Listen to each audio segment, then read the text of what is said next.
Hi everyone, it's Don and I hope you're having a fantastic day. Well, got one news story today that I wanted to mention going into the weekend, just a good news story, and then some comments I have about my Emerald Princess cruise.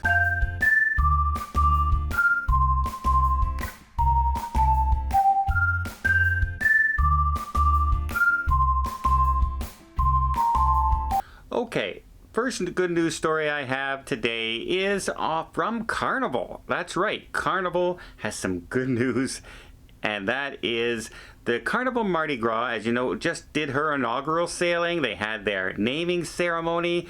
They had a lot of Miss Universe contestants and past winners. They had Shaq. They had Christine Duffy was there. They had a lot of people there to celebrate. Hey, the Mardi Gras is here. It's our biggest, our best, our brand new ship. Everybody's going to love it. Come and see it. And a big party, big celebration. Well, on the final day of that inaugural cruise, they held a charity event. They just tried to raise money for Carnival's main charity, which is the St Jude's. And they raised in one single day almost $22,000 for St. Jude's from one ship in one day. And that is a new record for a single day fundraiser. So great job, everybody involved.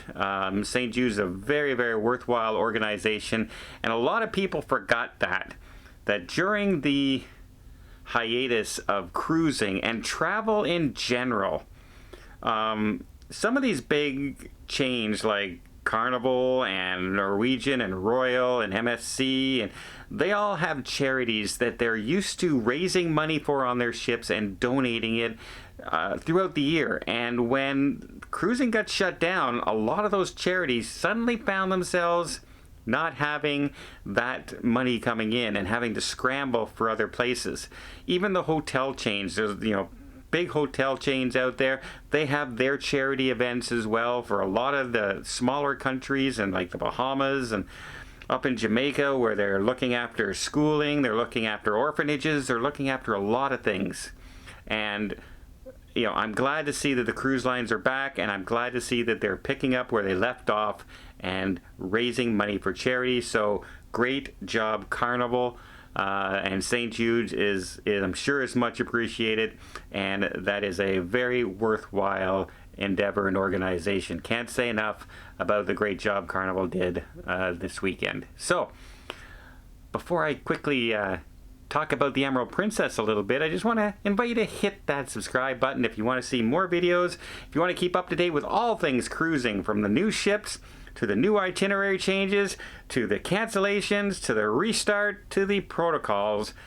Just hit that subscribe button and you'll be notified when a new video is up, and you can keep up to date with all things cruising, and I would very, very much appreciate it. Okay, tonight was the final night of a very, very relaxing cruise for myself here on the Emerald Princess. I took this cruise because I knew I'm going to be so busy again in the next 2 months. And I mean super, super busy.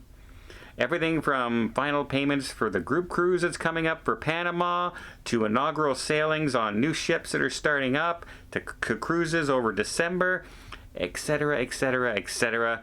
It's going to be super busy, super stressful, and I said this cruise is going to be perfect to unwind and just relax. And I just wanted to mention, I just wanted to personally thank, in case any of them are watching, and I know some are, a personal thank you for both the Emerald Princess and the Majestic Princess staff on board. And you know what? The Celebrity Edge as well when I was on board. All the crew members made me feel so welcome, and this cruise is no exception on the Emerald Princess. They could not do enough for us here on the ship. You ask for something, they would get it immediately, and get it quickly, and get it with a big smile on their face. And they did everything possible to make this the best cruise we could possibly have to welcome us back to sea after 18 months. And you could just see how happy they were to be back. Jody, the cruise director here, she was thrilled to be here. Everybody is having a good time. I did not talk to a single person who said they were having a bad time on this cruise. They had little things here, little things here. I wish there was more of this, or I'm disappointed planks wasn't open, or you know what, they're doing some work on the ship and I can smell the varnish and that upsets my allergies. But every single person said, but that's a small thing. I'm just glad to be back at sea, and I'm really glad we're having a good time on this cruise. And the biggest thing that has made this cruise as successful as it was were the crew members on board. And that goes from the cabin steward to the restaurant staff to people just guiding you which way to the buffet, which way to the entertainment section, to the crew staff, to the captain himself. I had the captain's circle party last night and had a chance to talk a few minutes with the captain, who's very, very nice. I've been on cruises with him before, and he was very, very personable, very, very funny, and that kind of endears you to the cruise. And when a captain is like that, you can tell that that's where the crew draws a lot of their energy from, and the same with Jody as the cruise director. So again, I just wanted to personally thank everybody on the cruise ships I've been on so far. The Majestic, the Celebrity Edge, and the Emerald Princess. You guys have done a wonderful job. And I don't know too many people who have been saying, going back to cruising, that they've had a horrible time. And I can guarantee you that 90% of the reason that everyone's having such a good time is the cruise staff out there doing such a great job. Well, I hope you liked this video. If you did, please give it a thumbs up. We'll see more tips, more tricks, more travel vlogs from around the world. Hit that subscribe button. Until next time, have yourself a safe and a great vacation.